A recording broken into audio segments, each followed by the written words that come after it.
J'ajoute encore une cuve que je place en dessous de mon petit bloc. J'édite comme les autres cuves et je la positionne. Je lui mets un def à 0,02 et je fais entrer sa tête à l'intérieur du bloc.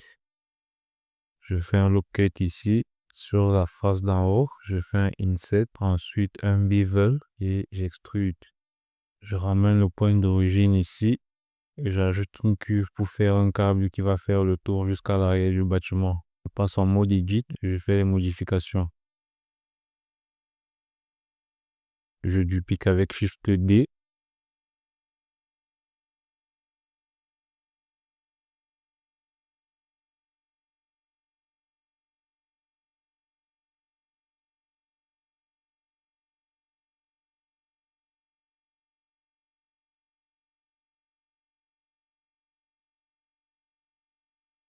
Je fais Shift D pour faire un deuxième câble et je modifie.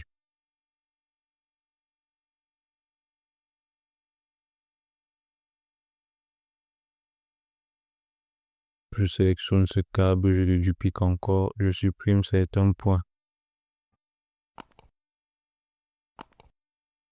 Et je place en dessous des escaliers.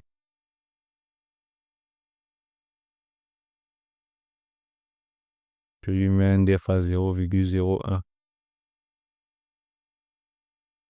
Je fais monter le câble le long du mur.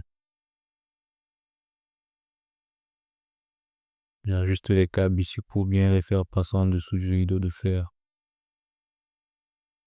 J'ajoute un plan, je le scale et je le positionne juste au-dessus de la petite toiture. J'ajoute un texte et j'écris workshop et je viens le plaquer sur le panneau.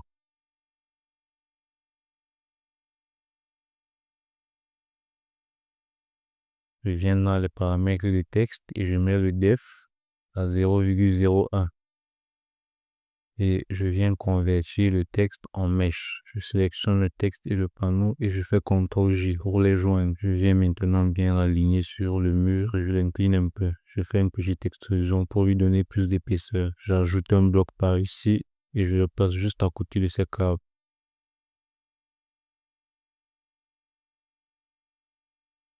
Je sélectionne cette edge et je fais un bevel avec CTRL-B. J'applique les transformations.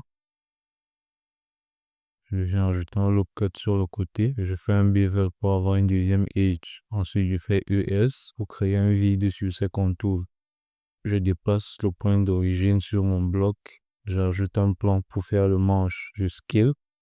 Je fais un loop cut ici et j'extrude cette petite face. Ici, je fais Shift D pour dupliquer la face et je la scale avec S. Je fais un loop cut avec deux edges que je rapproche au milieu et je passe ici. Je sélectionne cette face. Je fais un inset et une extrusion. Je supprime ces faces superflues et je referme mes points. Je clique ici et je fais une extrusion.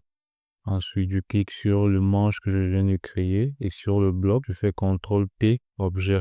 Pour que le manche suive toujours les mouvements du bloc, je viens fixer le bloc sur le mur et je positionne mieux les câbles tout autour.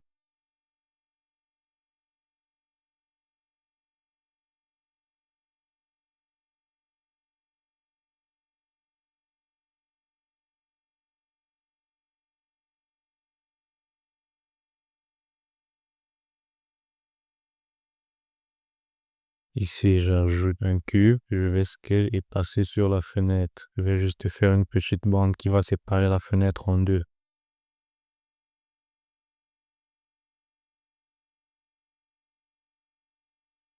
J'ajoute un cube, je l'aplatis, je le scale. Je le place ici.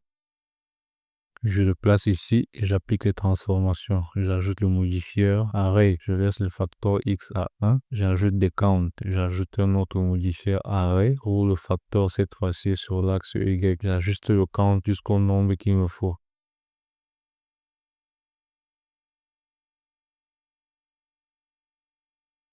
Je positionne ça bien en dessous des câbles et du bâtiment. J'applique les deux modifieurs avec CTRL A. Je viens cliquer ici en haut sur Mesh, Transform, et je sélectionne Randomize. Je mets l'uniforme à 0 et je viens jouer sur le Amount. Je laisse à 0,0. Je viens ajouter un modifieur Bevel. Je viens jouer sur le Amount et je reste à 0,01.